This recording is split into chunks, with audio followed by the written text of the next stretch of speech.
छत्तीसगढ़ की बेटी यानी कोंडागांव की बेटी हेमवती नाग को वीर बाल दिवस पर प्रधानमंत्री राष्ट्रीय बाल पुरस्कार 2024 से सम्मानित किया गया।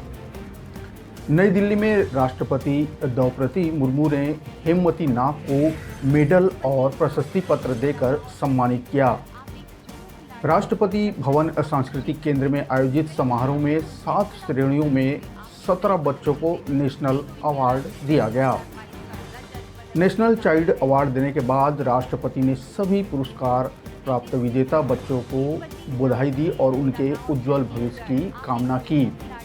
राष्ट्रपति ने इस मौके पर कहा कि बच्चों ने असाधारण काम करते हुए अद्भुत उपलब्धियां हासिल की है, देश में बच्चों के लिए एक मिसाल कायम की है। इधर सीएम विष्णुदेव साय ने भी कोंडागांव की बेटी यानी हेमवती नाग को नेशनल चाइल्ड अवार्ड मिलने पर ढेरों शुभकामनाएं दी है। हेमवती नाग को अवार्ड मिलने पर पूरा प्रदेश में खुशी की लहर है। कोंडागांव छत्तीसगढ़, आप एक जूडो खिलाड़ी हैं और नक्सल प्रभावित क्षेत्र से हैं।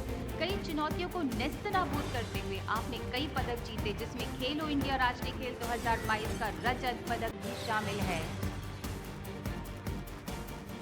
प्रीति स्मिथ